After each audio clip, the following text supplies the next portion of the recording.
coast, heaviest in the southwest of England and South Wales later. A few bright spells elsewhere, mostly in the north of Scotland, and feeling mild, a high of 16 degrees. From Global's newsroom, I'm Simon Conway. This is an important update about coronavirus.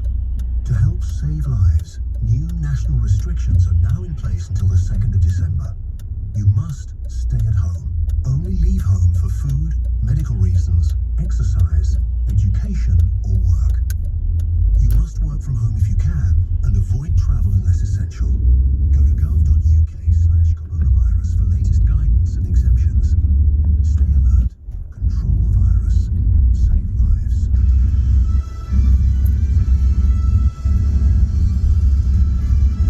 This is LBC from Global, leading Britain's conversation with Nick Ferrari at breakfast. Good morning. 3 minutes after 7 on Monday, November the 9th. School meals climbed down by the Prime Minister. I'll be asking, we've said in the past, of course, if you're going in the wrong direction, it probably makes sense to make a U-turn. But how many more U-turns before this all starts to look a little bit shaky? More details on that. President-elect Joe Biden talking in the US.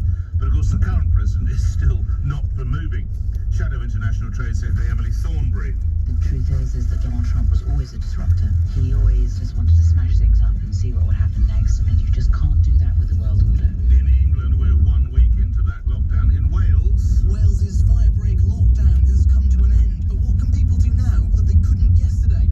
I'm LBC's Daniel Bevan in Caerphilly. unions warn that exhausted NHS staff could quit in large numbers if they're not given extra time off or, obviously, more cash. We'll look at that in more detail. Plus, as if you've not heard already, Sir Keir Starmer's here taking your calls in Call Care later in the show. Nick Ferrari at breakfast. Call 0345 6060 973. Text page 4850. Nick Ferrari at breakfast on LBC.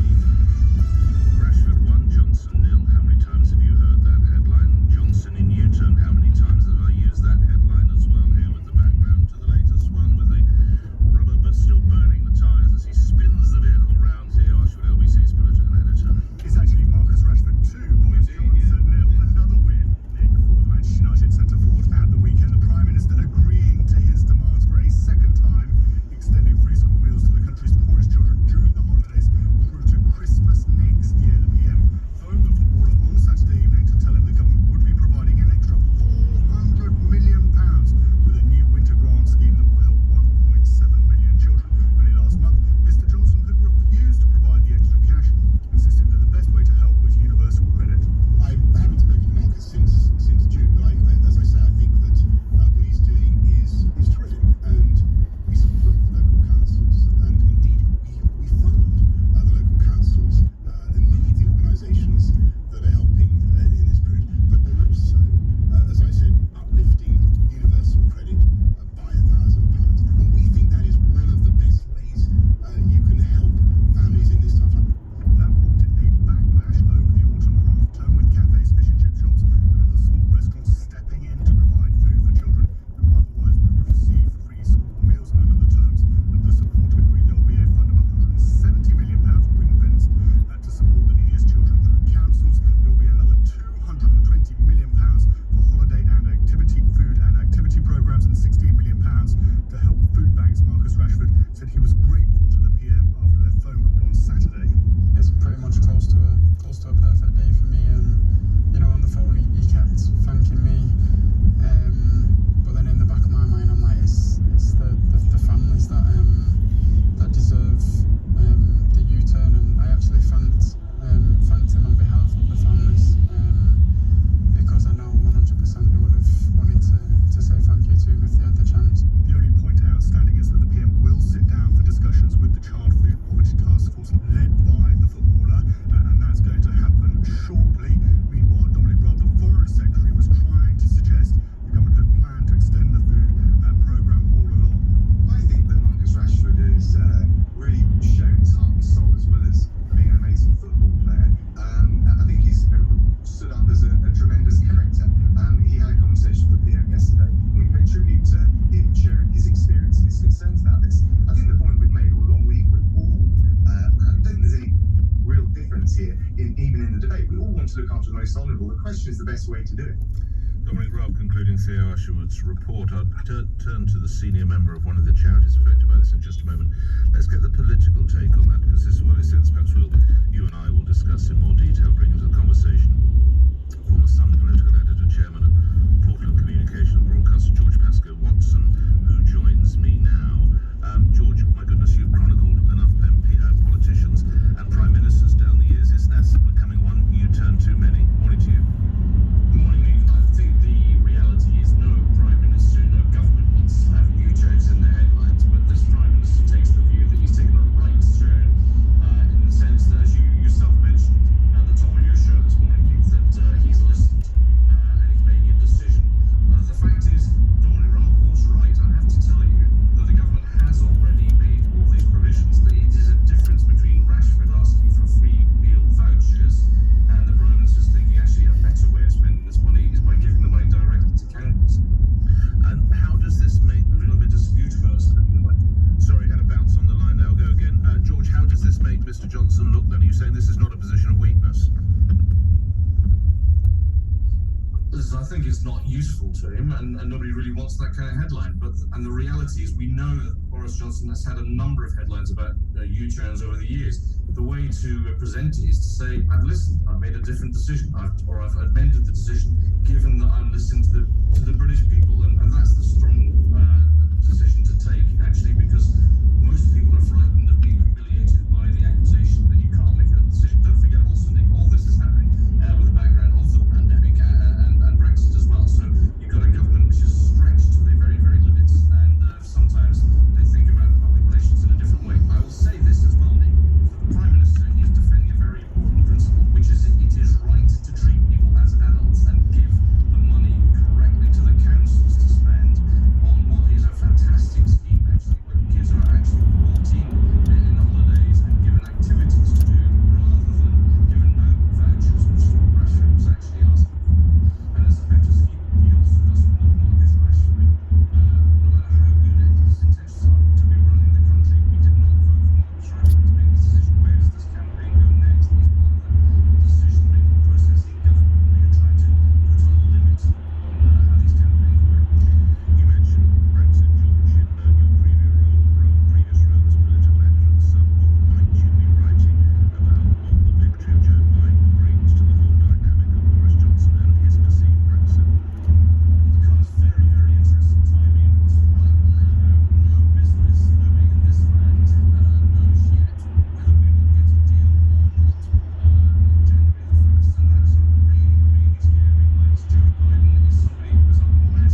interesting. So we will look at that tomorrow.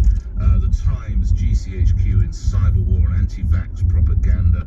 I don't know. I've only read it now because it's actually not a presidential story, but it's also a parcel of cobblers, so I don't even know why they'd splash on it. Very powerful picture, though, of Her Majesty the Queen paying her respects at that rather scaled-down Remembrance Sunday event yesterday. So let's go to the newspapers that decide to tell you the news from Saturday night this morning. Don't ask me. Biden moves to unravel key Trump policy calls is the Financial Times. Biden gets to work. What does that tell you? The Guardian. Biden gets. Is that a headline?